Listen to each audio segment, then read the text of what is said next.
Tanto las historias propias como las que nos apasionaron constituyen la esencia de quiénes somos, aunque nosotros mismos no sepamos bien quiénes somos, dice Peter Orner. En cada episodio invitamos a editoras, escritores, libreras y agitadoras de lectura para conversar sobre aquellos libros y autores que les apasionan. Biografías Lectoras es una conversación en donde pensamos nuestras identidades a partir de la lectura. ¿Qué leemos? ¿Cómo leemos? ¿Qué historias nos abrieron a nuevos mundos? ¿Con quiénes compartimos nuestras lecturas favoritas? Bienvenidos y bienvenidas a Biografías Lectoras.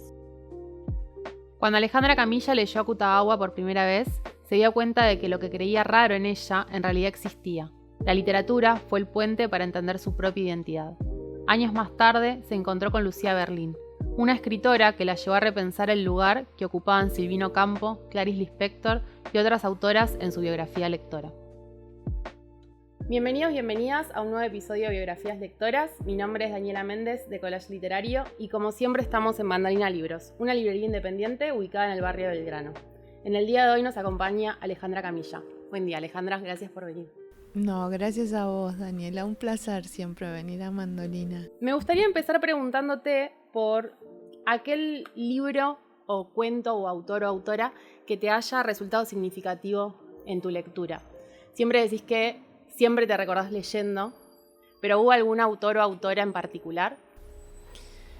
Hubo varios, pero tal vez el primero que fue como un golpe importante en mi cabeza fue Clarice Lispector, porque leí siempre, pero siempre con un canon muy clásico, más que nada hombres, y como una forma de escritura muy conservadora, por ejemplo, mucho siglo XIX. Entonces cuando encontré a Clarice, que me la recomendó un amigo, Julio Kenningstein, me resultó así muy disruptiva, me impactó como un gran acto de libertad, su modo de escribir. ¿Te acordás de algún texto en particular de ella? Empecé con sus cuentos, Felicidad clandestina. Mira, Abelardo Castillo tenía un sistema que decía que cuando te gustaba un autor tenías que buscar los autores que le habían gustado a él. Pero con Clarice no me funcionó eso. En general funciona porque hay algunos autores que son muy únicos.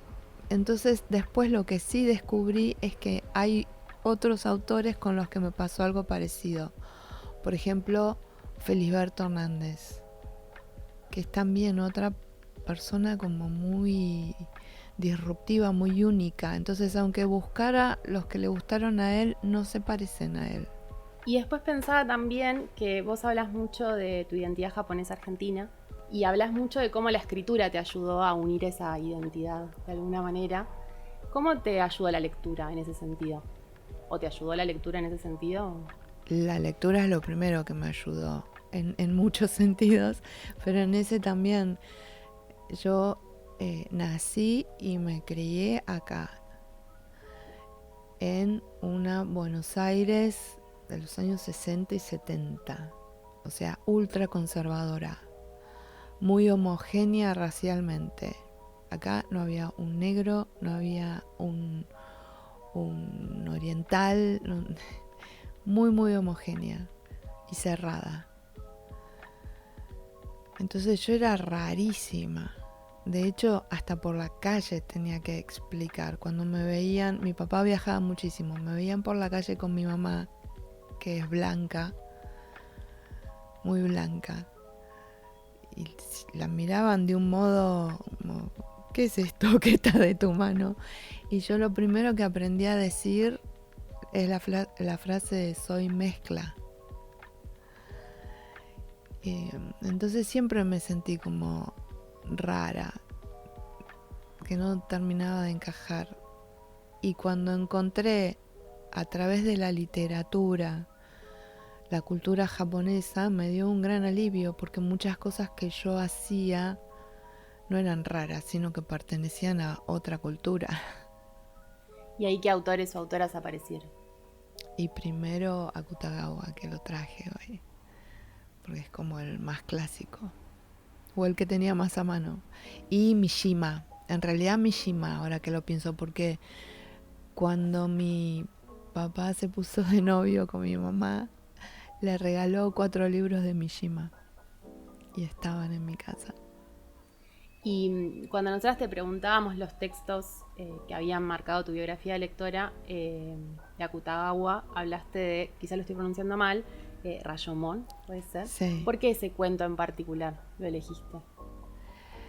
En realidad porque tenía que elegir uno. Okay. Y me encanta ese cuento. En realidad ese cuento lo elijo como escritora. Es un cuentazo. Hoy tenía que traer algo, traje El Mago, donde hay otros 2 cuentos que amo de él, y mi favorito en realidad se llama Mandarinas. Ese lo elijo no como escritora, sino, no sé, de una manera más personal, más espiritual. ¿Hay textos que lees desde un lugar de escritora y otros de lectora? ¿Cómo sería eso? En general no, tengo una lectura bastante inocente, pero a veces sí, cuando, por ejemplo, digamos cuando los 2 criterios no están del todo de acuerdo. Por ejemplo, Thomas Mann.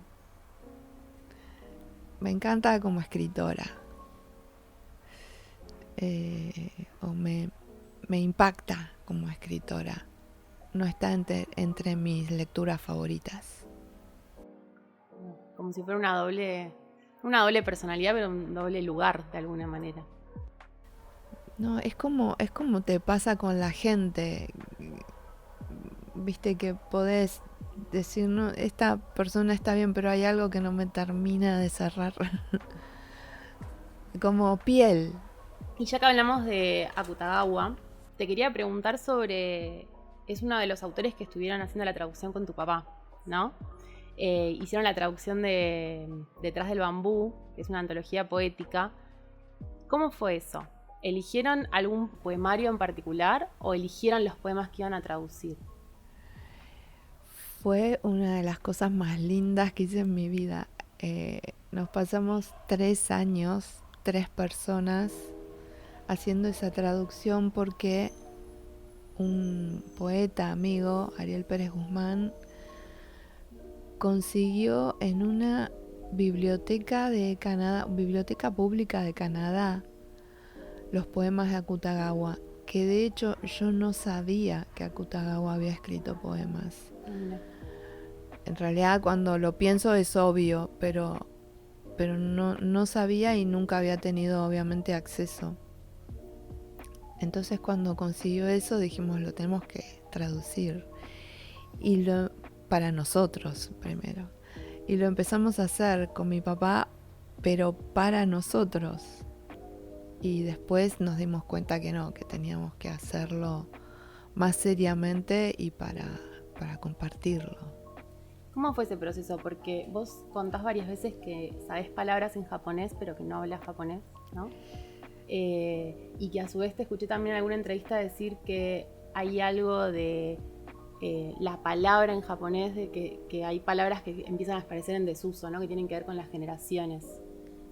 ¿Cómo fue ese trabajo de poder recuperar eso? Bueno, con respecto a la primera parte de la pregunta, justo ayer recibí un mail de Gris Tormenta, la editorial mexicana, porque voy a participar ya participé en realidad de una antología que se llama La lengua es un lugar, de ellos, que la leí y me encantó. Es sobre esto, sobre la relación de los escritores con alguna lengua extranjera. Y ellos me la regalaron, me encantó, y les dije medio en broma, bueno, si alguna vez reeditan, por favor permítame aplicar a ver si puedo participar, porque hay algo que me gustaría decir. y me dijeron, no, bueno, ya, reeditamos, mándanos un texto. Y escribí sobre eso, sobre una relación rara que tengo con el idioma japonés, que es como de no poder hablarlo, como una clase de analfabetismo y al mismo tiempo mucho amor. Y tengo muy incorporados algunos conceptos japoneses traducidos en mi cabeza. Entonces es una relación bastante compleja. Y justo me escribieron ayer que sale como novedad en diciembre en México. Después ya vendrá acá. Y la segunda parte de la pregunta... No, y esto que en relación a el trabajo de traducción, que hay algunas japonés, palabras sí, que están en desuso ya, ¿no? Sí, no solo palabras, sino más que nada kanjis. Viste que el japonés tiene distintas formas de escritura. Eh, el- la escritura japonesa deriva de la escritura china y se usan ideogramas. Son los kanjis, no son fonéticas, sino que son símbolos de ideas que además están compuestos, tienen distintas partes. Y eso los japoneses lo mezclan con otra forma de escritura que es a partir de un silabario. Y mi papá es del año 30 y el japonés se fue modernizando y va perdiendo kanjis. Entonces mi papá usa kanjis que usaba Akutagawa porque son relativamente contemporáneos, pero que los japoneses jóvenes no conocen. O sea que incluso para quien hable la lengua japonés también es difícil leer Akutagawa.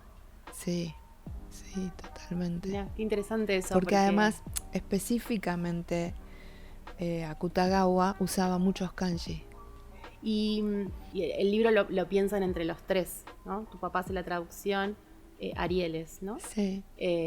Hace la edición y vos también vas haciendo como algunos comentarios de esa traducción que se fue sumando. En realidad no fue tan dividida, no hubo tanta división de tareas, sino que nos sentábamos los tres y mi papá iba haciendo este trabajo que te digo de tomar cada kanji y explicarnos las distintas partes y una especie de etimología, una historia de ese kanji. Son poemas muy breves, en general son haiku, y por ahí nos pasábamos toda una tarde con uno, dos, tres poemas, que era como una larga conversación, una larga clase, digamos. Y Ariel y yo tomábamos nota y después nos íbamos con todas esas notas a ver cómo volcábamos eso en muy pocas sílabas. Y por ahí trabajábamos, no sé, varios días y volvíamos contentos con haber resumido 10 hojas de notas en algo breve. Se lo mostrábamos a mi papá y mi papá decía, nos pasó varias veces, está bien, la idea está bien, pero esto es un poema. Claro, porque en el camino de la traducción habíamos perdido la poesía. Entonces teníamos que volver a empezar. Y vos hablas muchas veces de que siempre recordás a tu papá con un diccionario. Y eso aparece un poco en tus cuentos también, ¿no? Hay algo ahí donde trabajas mucho con el lenguaje, pero aparte hay cuentos particulares, por ejemplo, Partir o Lugares Buenos, donde hay un trabajo ahí con el diccionario de la definición de partir, o incluso reinventás una definición de perro, ¿no? ¿Cómo es ese juego en tu prosa, que es muy poética también, ¿no? Bueno, en mi casa siempre hubo muchos diccionarios, enciclopedias, ese tipo de libros. Ahora, viste que casi no hay, no sé si la gente compra diccionarios. No, creo que no mucho. Creo que no. son muy lindos. Eh, y, y como esto que te contaba que pasó en la traducción, me gusta mucho como la etimología y todas las historias que están detrás de la palabra. La palabra, después de todo, es una convención, así que tiene todos una historia secreta detrás y me interesa eso.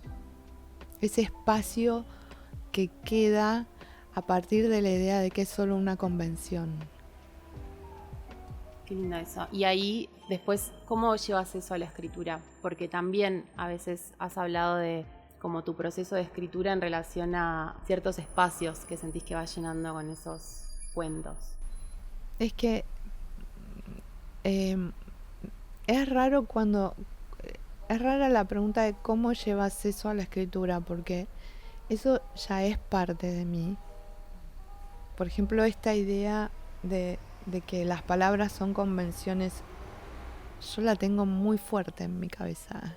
Entonces, por ejemplo, por eso decidí que mi hijo fuera a un colegio con varios idiomas. Pobre, fue un colegio trilingüe, pero porque la idea, y uno de un idioma que yo no hablo, porque la idea que quería que quedara detrás es, esto no es mesa, esto es o mesa o table o no sé cómo se dice en alemán, en ruso, para que quede este espacio del que te hablo.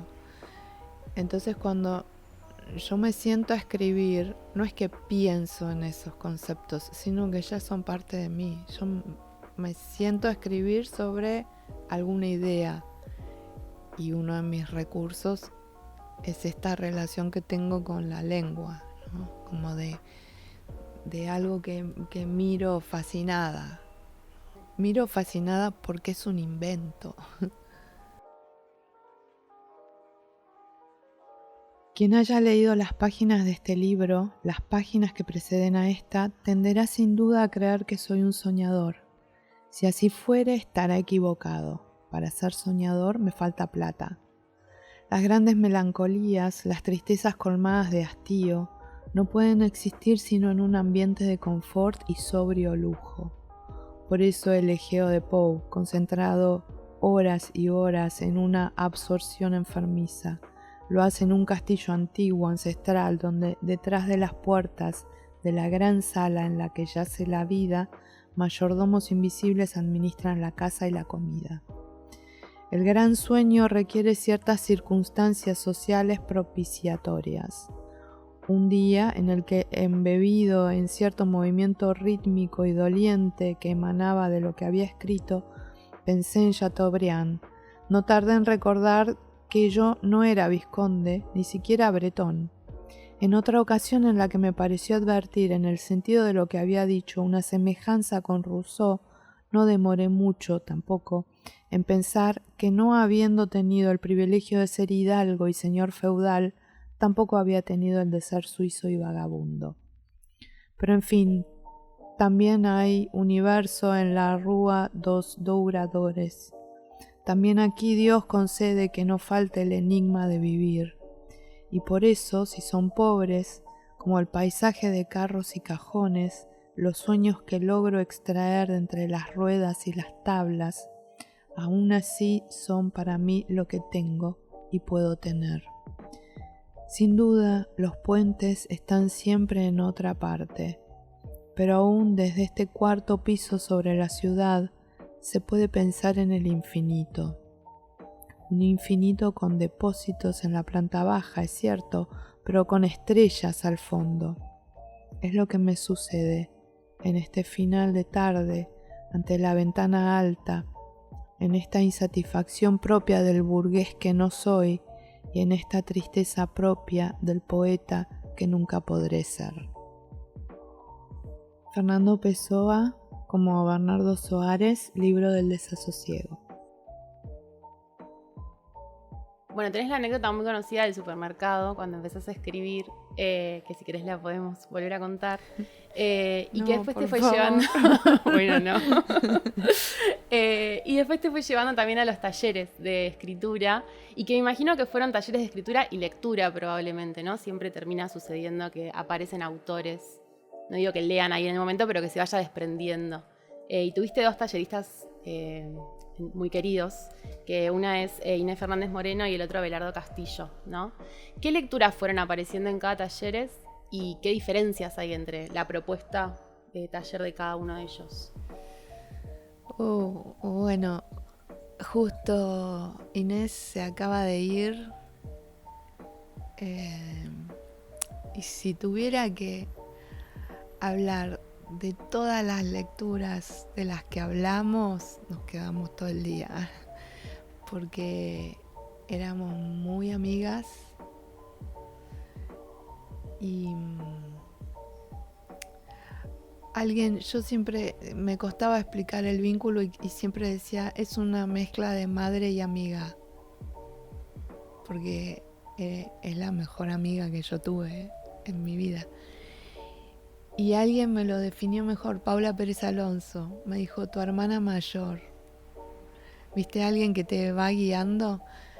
Y era una hermana mayor que leía sin parar, hasta último momento. ¿Y de qué hablábamos? Antes de hablar de las cosas que uno habla de la vida, siempre hablábamos de qué estás leyendo. Así que la lista sería interminable y no me acuerdo por dónde empezamos, ni loca. ¿Tenés como alguna autor o autora en particular que te haya presentado? ¿Que te acuerdes? Me acuerdo, no que me haya presentado, me acuerdo, por ejemplo, una autora que leímos al mismo tiempo, 3 personas. Ani Yuba, Inés y yo leímos una novela real de Minae Mizumura al mismo tiempo. Y Inés y yo hablábamos por teléfono como las señoras que miran una novela y decíamos, porque además es una especie de cumbres borrascosas japonesa-americana. Y decíamos, ay, viste que Taro se fue con tal, y no sé qué. Es una historia de amor frustrado, muy linda. Y eso lo recuerdo con, no sé, me hace gracia cuando me acuerdo. Y en relación al taller de Abelardo, El taller de Abelardo era lo contrario al taller de Inés. Cuando yo fui al de Inés, ella enseguida me dijo que tenía que pasar al de Abelardo y yo no quería, porque la pasaba muy bien en lo de Inés y conocía la fama de Abelardo. De pasarla tan bien en lo de Inés, ir a la casa de Abelardo me costaba. Pero después fui y no era tan gruñón ni tan terrible, pero sí era tremendamente exigente. Conmigo siempre fue muy dulce, muy amoroso. Siempre me defendió. Y el trabajo con él era... El trabajo con Inés era como muy lúdico. En lo de Abelardo era todo lo contrario. Era como riguroso y serio en los dos sentidos de la palabra, en el sentido profundo y en el sentido más de humor también. Y creo que para mí se complementaron bien en mí, se llevaron bien. Y además fue bueno que fueran en ese orden, ¿no? Primero el modo amoroso y después el otro. ¿y ahí se te presentaron nuevas lecturas también en el de Castillo? Sí. Castillo, de nuevo, con esta idea de que era muy riguroso, tenía como sistemas, tenía listas. Sí, se me presentaron por ejemplo, él cuando ibas a la entrevista de admisión, te hacía hacer una lista de lo que para vos era los pilares de la literatura. Entonces vos tratabas de poner todas las cosas más sesudas o que te sonaran importantes, pero la trampa era que después te hacía marcar cuáles habías leído y te preguntaba por qué no habías leído las otras.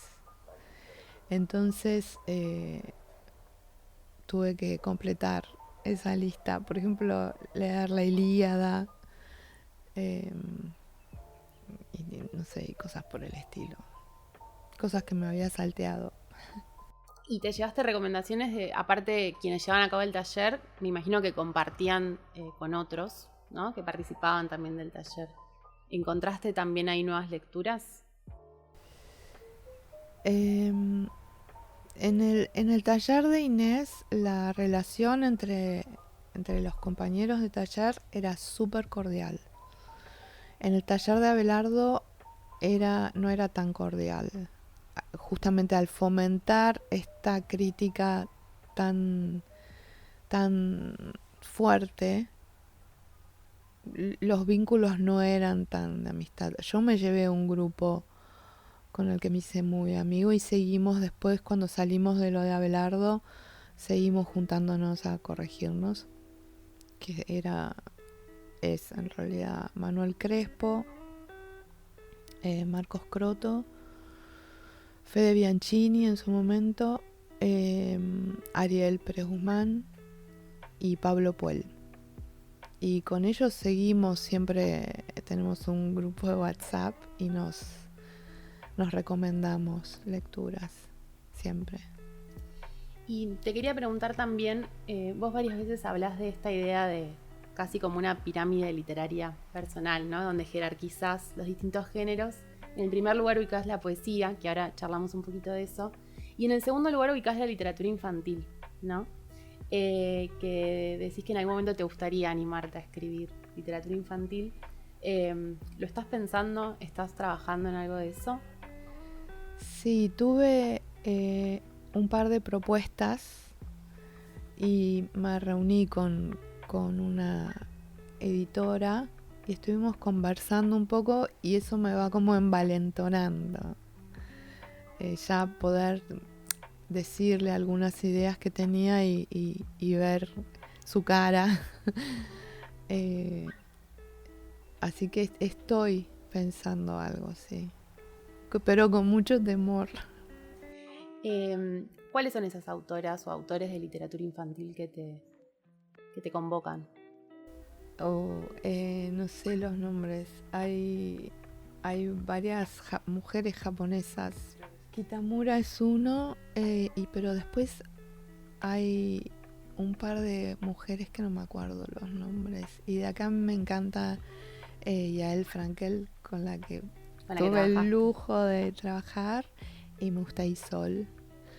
Pero por lo que estuve viendo, yo estoy segura de que hay un montón más súper talentosas, porque ellas ya son consagradas, pero vi trabajos como en las redes y en lugares de no consagración todavía, buenísimos. Así que estoy segura que hay muchísimas. Y después me gustaría que charlemos un poco de poesía, porque tu prosa es muy poética, ¿no? Hay algo ahí que siempre se dice y que es muy lindo como escribís realmente. ¿Qué poetas te convocan? ¿Qué poetas lees? Me llamó mucha la atención cuando te preguntábamos los escritores. No aparece tanto poesía. ¿Cómo es tu vínculo con la poesía? O por ahí justo no los elegiste para traerlos. Leo poesía, pero no me gusta la idea como de consumirla, ¿viste? Leo poca y me gusta que quede como que decante. Si tuviese que mencionar algunos, te digo, dos que siempre leo. Por ejemplo, acá traje a Pessoa también. Y para mí eso es poesía. Pero poesía pura, diría Juan Ros, que me encanta y lo puedo leer y tiene algo de mantra para mí, Juan Ros. También con sus repeticiones, ¿viste? Tiene un ritmo que me es muy afín. Y después hay un poeta que es un folclorista, en realidad, que me gusta mucho, que se llama Manuel J. Castilla, salteño, que canta mucho a la naturaleza y a la humanidad como parte de la naturaleza. Hay algo que me gusta de él muy profundo. ¿Escribís poesía para vos? Escribía cuando era niña esos poemas espantosos de no sé, supongo, ni me acuerdo, pero estoy segura que va a haber escrito algo así cuando tendría, no sé, 12, 13, de amor o qué sé yo. Y después, en una época que no podía dormir, empecé a escribir algo que se llamaba Diario de Insomnio, que era cualquier cosa que se me ocurría en medio de la noche. Entonces a veces eran especies de restos diurnos, viste, cosas que habían pasado pero medias filtradas por el modo extraño de funcionar de la cabeza en medio de la noche.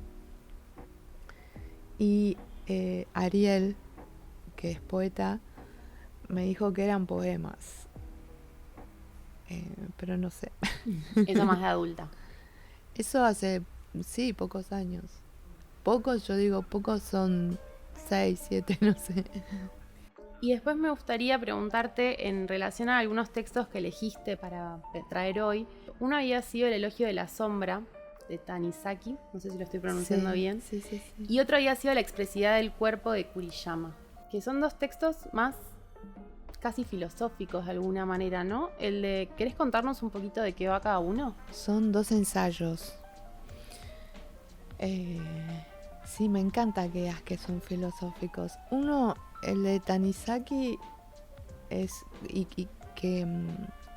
sería una gran introducción a la literatura japonesa o a la cabeza japonesa. Es cómo hacer una casa japonesa. Es muy, por momentos muy concreto, porque es realmente sobre cómo construir una casa, pero como vos decís es muy filosófico, porque construir una casa implica poner en juego un montón de ideas filosóficas. Por ejemplo, empieza con el tema, o hacia el comienzo, habla del tema de los cables. Viste que los japoneses son grandes estetas y los cables son cosas muy feas. Nunca sabemos qué hacer con los cables, ¿no? Y termina diciendo que hay que dejarlos como son. Y toda la explicación sobre por qué hay que dejarlos y no ocultarlos es filosófica. Y después, bueno, las partes centrales tienen que ver con este tema de la sombra y la luz, de cómo los japoneses prefieren la penumbra, que tiene que ver con no mostrar o decir, o podés aplicar un montón de verbos de manera directa. Tiene que ver con la sutileza que hay en todo en la cultura japonesa. Y el otro es un libro que encontré en la pandemia, que pasó a estar en mi top 5, que se llama La expresividad del cuerpo, o algo así como una historia comparada de la medicina china y la oriental. Y griega, creo que dice. Ah, griega y china, sí. Que me encantó, es algo parecido a lo que te decía recién del elogio de la sombra. Él está hablando de la historia de las medicinas, pero termina siendo muy filosófico. Por ejemplo, es muy lindo, arranca con el primer gesto que hay. Las dos medicinas arrancan con el mismo gesto, y hay ilustraciones ahí, que es este gesto de tomar la muñeca y mirar para arriba, no sé, como mirar lejos. Y cuenta cómo a partir de ese gesto se fueron abriendo, la lectura de ese gesto se fue abriendo de una manera muy definitoria de las culturas. Los occidentales quisieron contar los latidos del corazón y hacerlo lo más mensurable, objetivo, concreto posible. Y los chinos, en cambio, sentían la energía. Y en el modo de expresarlo también hicieron todo lo contrario. Usaban expresiones que eran, si querés, entre comillas, poéticas. Decían que la energía corre como un arroyo que tal cosa, o corre como un collar de perlas que se deshace. Y los occidentales veían algo bastante vago y bastante inútil desde el punto de vista científico. Pero muestra cómo a lo largo del tiempo esa medición que parecía vaga se fue profundizando hacia otros modos de sentir la energía, y en cambio el modo de contar latidos se fue volviendo cada vez más inútil. Quiero decir, no inútil, pero es una de las cosas que hace un médico y no es de las más importantes, ¿no? Y en el camino va tocando temas profundos. No sé, por ejemplo, otro era cómo se empezó a estudiar el cuerpo humano. Y Occidente empezó diseccionando. Y desde el punto de vista de la medicina china, que toma en cuenta más que nada la energía, diseccionar un muerto no tiene el más mínimo sentido. Y es algo bastante... no sé cuál es la palabra, desagradable o irrespetuoso. Y así, bueno, cómo fueron divergiendo, se fueron alejando esos dos caminos. ¿Qué te sucede en esta identidad que tiene que ver que sos argentina, pero que también tenés ascendencia japonesa? En tus cuentos esta convivencia aparece, ¿no? Hay algo de una mirada muy japonesa en esto que vos estás nombrando más de lo filosófico, pero a su vez las temáticas que trabajás tienen mucho que ver con la literatura argentina. ¿Eso es consciente o es tu propia identidad que ingresa en tu literatura? No, por supuesto yo escribo desde mi identidad, pero lo que puedo decir de tu pregunta es que no estás teniendo en cuenta una variable, que es tu propia lectura. Bien. Porque vos sos argentina, entonces ves lo japonés, pero creo que para un japonés sería muy argentina mi literatura.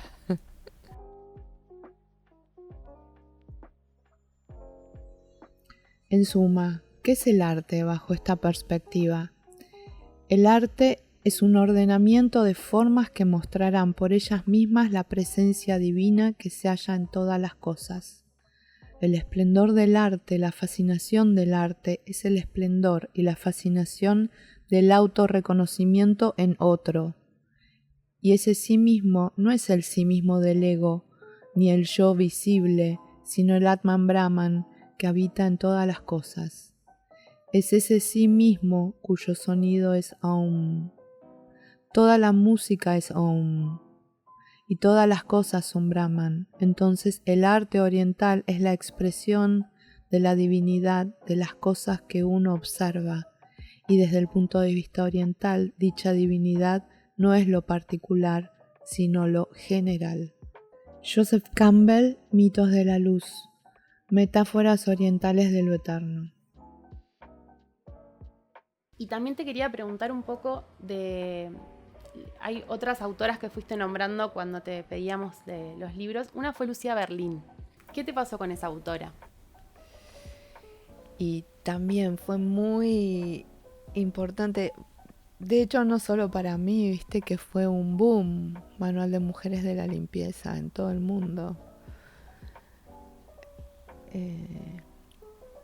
Cuando yo leí el manual, me acuerdo muy nítidamente que me desperté una mañana con la sensación muy clara de haber leído siempre.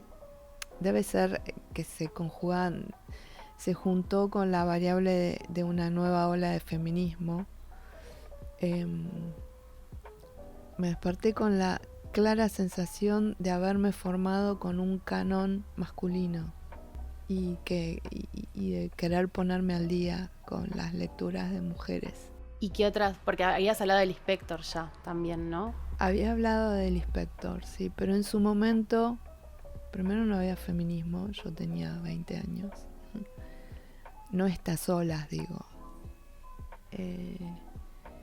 Y lo primero que tomé del Inspector fue esta libertad y esta cosa de ser única. Por eso digo que debe ser la combinación del entorno social con la lectura la que me hizo que concluyera a partir de Lucía Berlín esto, de que mi canon era masculino. Y en esa búsqueda, ¿con qué autoras te encontraste? Me encontré con muchas autoras, pero también rescaté algunas que ya había leído. Las rescaté de otro modo. Por ejemplo, no sé. Por supuesto había leído a Borges, que está entre mis, no sé, especie de padre literario. Borges, Bioy, Silvina. Cambié de lugar a Silvina, porque era siempre Borges, Bioy, Silvina, no. Para mí es Borges, Silvina, Bioy. Había leído a Sartre y había leído a Simone de Beauvoir. Y me di cuenta que me interesaba más Simone de Beauvoir. Pero había como un orden ya establecido, que estaba Sartre arriba y la mujer después. Y después incorporé, no sé, por ejemplo, una de las últimas incorporaciones que también para mí fue muy importante, Annie Ernaux. Annie Ernaux por ejemplo, esa es una lectura que también es ya como escritora, que rescato ya como escritora, porque una cosa que me encanta de ella es la idea de obra. Viste que ella habla siempre más o menos de lo mismo. Y su narrador siempre se parece, por no decir que es el mismo. Por ahí en distintos humores, pero es el mismo. Y esta idea me encanta porque creo que todos los escritores en algún momento nos damos cuenta que estamos repitiendo y que es inevitable, en un buen sentido, que no hay que intentar dejar de repetir. Entonces Annie Ernaux vino como a apoyarme internamente en ese sentido. ¿Y después tuviste alguna búsqueda en relación a escritoras japonesas, por ejemplo? Sí, pero sigo buscando. No tengo una... Hay varias que me gustan. Justo ahora estuve en Montevideo y me compré ahí un libro que me va a ayudar seguramente. Carlos Rubio es, no sé si el mejor traductor de japonés que hay.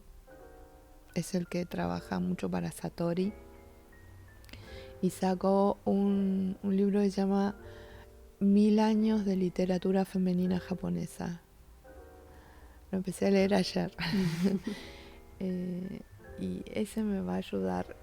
Si tuviese que tomar uno, diría el libro La almohada, que me es muy cercano, que se reeditó hace poco también, con una traducción de Amalia Sato, por Adrián Hidalgo.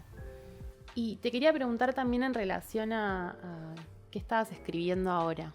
¿Querés contarnos un poco? Escuché que estabas trabajando en 2 novelas. Entiendo que una se pausó, la otra siguió.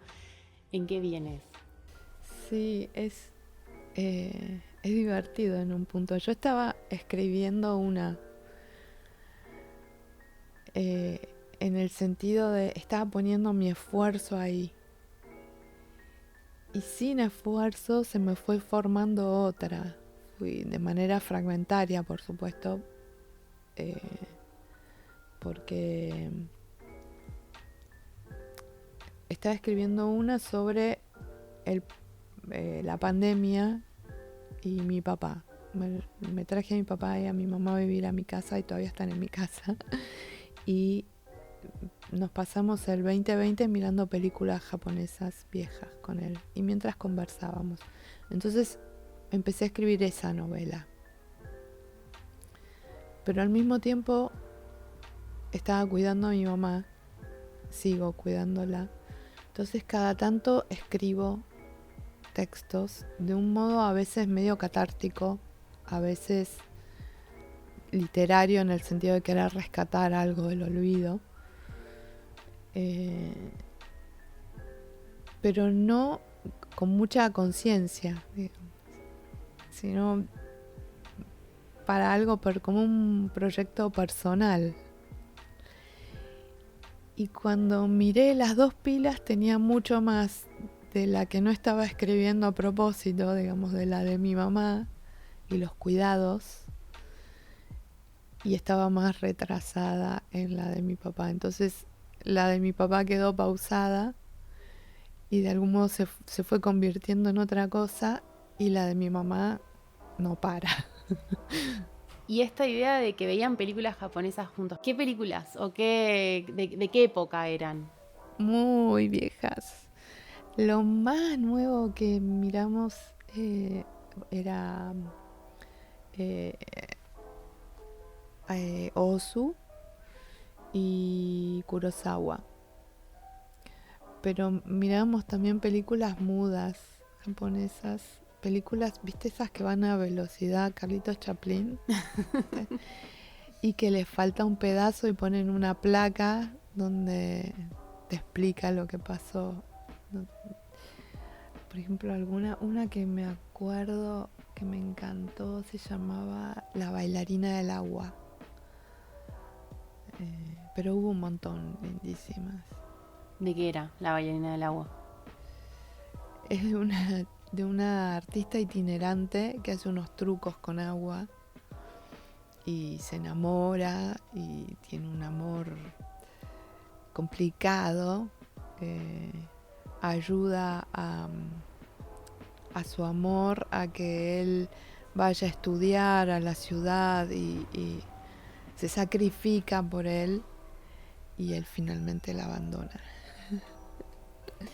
Y en relación a las traducciones, ¿hay algún nuevo proyecto que tengan ganas de traducir a un nuevo autor o autora?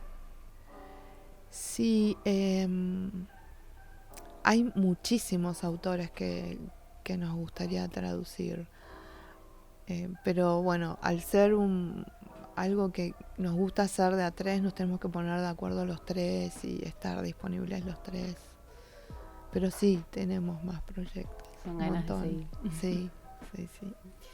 Y me gustaría preguntarte también alrededor de... yo siento que sos una autora muy cercana, ¿no? Digo, generalmente quienes te leen pueden de alguna u otra manera conversar con vos por charlas o por ir a talleres. ¿Qué pasa con ese lugar de los lectores, las lectoras en tu literatura? Y qué devoluciones te hacen en general, o qué comentarios, alguno en particular que te haya movido. Muchísimos. Y de nuevo, no es algo que yo haya buscado, es como un regalo. A mí no me interesaba publicar porque como me gustaba mucho escribir y después me gustaba mucho ir a los talleres, eso me bastaba.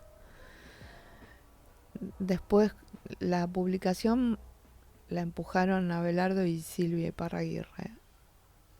Tampoco empujaron, mandaron mis cuentos a una editorial, la aceptaron y nada, apareció el libro. Y la sorpresa fue esta relación con los lectores. Es algo que me enriquece muchísimo, me sostiene en muchos momentos. Sí tengo una relación, como vos decís, muy cercana. Por ejemplo, ahora trato de ir a ferias y a todos no puedo, pero bueno, a los que puedo, lugares que me invitan voy. O talleres por Zoom o lo que sea. Porque me enriquece muchísimo, aprendo muchísimo. Y me da mucha alegría. A veces me dicen que ven en las redes, no, estás como loca, estás trabajando un montón. Digo, no, esa es la parte en la que la paso bien. Es como la gente que pone fotos de las vacaciones en las redes, algo así, porque la paso muy muy bien con los lectores. Me ayuda a soportar la otra parte de la vida, que por momentos es más difícil, pero con los lectores nunca es difícil, es siempre amable, interesante. Qué lindo. Y me gustaría hacerte 2 preguntas más. Una es, entiendo que solés escribir bastante. ¿Cómo haces la selección de los cuentos que irían en un libro? ¿No? O sea, porque incluso hay casi como un universo construido en cada libro y a su vez en relación a los otros, ¿no? ¿Cómo es esa selección de cuáles eh, ingresan, digamos, al libro y cuáles quedan afuera o para otro momento? Sí, selección es como una palabra muy, muy racional. Es más como una especie de trabajo escultórico. Vas acomodando y viendo la forma que toma. Y es muy interesante que si vos sacás esta parte de la escultura, cambia todo el sentido de la escultura. Haces un hueco acá, cambia. Si agregás. Entonces es muy concreto, digamos. No es abstracto. Vas poniendo los cuentos así y producen distintos efectos. Y en ese proceso voy viendo cuál es el camino que quiero proponer. Hago como una curva de cómo quiero arrancar, dónde quiero que esté el punto más denso y cómo quiero cerrar. Así es. Y para cerrar me gustaría preguntarte, ¿qué le preguntarías a un autor o autora que te guste mucho? No importa si podrías efectivamente hacer la pregunta o no, pero si tuvieras la posibilidad, ¿qué le preguntarías? Mira, se acaba de ir Inés. Inés tenía algo que para mí es genial, no solo para escribir, para vivir. Y yo para vivir lo tengo bastante, pero para escribir no del todo. Y me hubiese gustado preguntarle sobre su humor. Inés usaba el humor como un recurso literario muy fuerte. Un humor no de la tele, de cómo se dice cuando se cae alguien con una cáscara de banana. No, un humor denso, oscuro por momentos. Ese humor me encanta, pero es como muy filoso, hay que saber usarlo. David Foster Wallace dice que hay 2 clases de humor, uno que esquiva el dolor y otro que lo atraviesa. El de Inés atravesaba el dolor. Me hubiese gustado preguntarle por eso, no sé, que me diera algún, como se dice ahora, un tip que me ayudara a usar El humor que usábamos todo el tiempo nosotras conversando, yo no lo uso tanto en la literatura. Muchas gracias, Alejandra. A vos, Dani. Camino a orillas de un pantano. No sé si es de día o de noche. Solo alcanzo a escuchar el canto de una garza azul oculta en algún sitio y apenas vislumbro el cielo, a medias iluminado, entre las copas de los árboles cubiertas por la hiedra. Cañas que superan mi estatura cubren, como con cautela, la superficie del pantano. El agua, las plantas acuáticas, todo está inmóvil, al igual que los peces que se esconden allá en las profundidades. ¿O será acaso que no hay peces en este lugar? No sé si es de día o de noche. Durante los últimos 5 o 6 días solo he estado caminando a orillas de este pantano.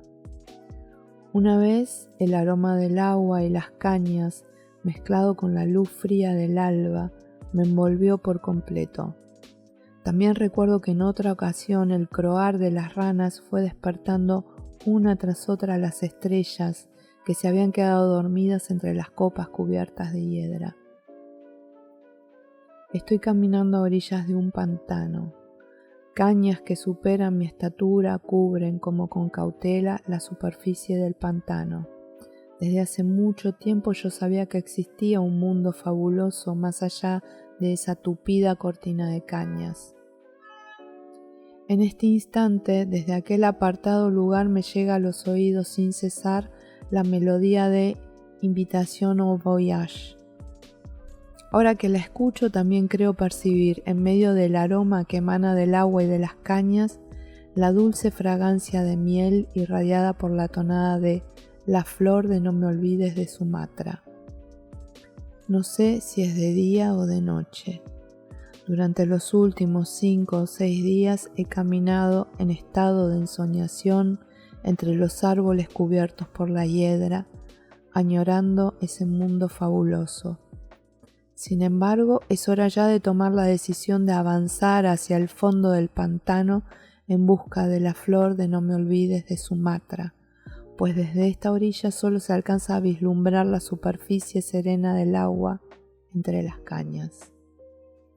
Por fortuna hay un sauce viejo en medio de las cañas, con la mitad de las ramas a ras del agua. Desde allí me podré lanzar sin dificultad alguna hacia el fondo del pantano, donde me debe aguardar ese mundo fabuloso. Al fin me he lanzado con temeridad desde el sauce hacia el fondo del pantano. He escuchado los susurros de las altas cañas en el aire, los murmullos del agua, el temblor de las plantas acuáticas, los árboles cubiertos de hiedra que cobijan a las ranas que no cesan de croar, parecieran estremecerse en estado de alerta. Mientras me voy hundiendo como una pesada roca hacia el fondo, tengo la sensación de que un enjambre de llamas azules revolotea vertiginosamente a mi alrededor. No sé si es de día o de noche. Mi cadáver yace sobre el lodo viscoso que se extiende en el fondo del pantano. A su alrededor, y hasta donde alcanza la vista, solo se ve agua azul. Me he equivocado al suponer que existía un mundo fabuloso bajo la superficie del agua. Quizá la melodía Invitation au Voyage la emitían las hadas ocultas en el pantano con el único propósito de atraparme con sus artimañas. Sin darme tiempo para extraer alguna conclusión, un tallo fino comienza a crecer con asombrosa rapidez desde la boca de mi cadáver. Tan pronto como alcanza la superficie, un capullo fresco se abre y deja ver una hermosa flor de nenúfar en medio de las cañas altas que cubrían el pantano impregnado por el aroma de las plantas acuáticas. Así que este es el mundo fabuloso que tanto he añorado. Con esta reflexión mi cadáver permanece boca arriba, con la mirada fija en la flor del nenúfar que semeja una joya flotante allá en la superficie. Pantano, de Akutagawa Ryonosuke. Acabas de escuchar Biografías Lectoras, un ciclo de entrevistas producido por Mandolina Libros y Collage Literario y conducido por Daniela Méndez. La producción de sonido estuvo a cargo de Belu Moras. Puedes seguirnos en nuestras redes, @mandolinalibros y en @collage_literario. Si te gustó escucharnos, no te olvides de suscribirte a nuestro canal y darle like. Además, comentanos a quién te gustaría que invitemos.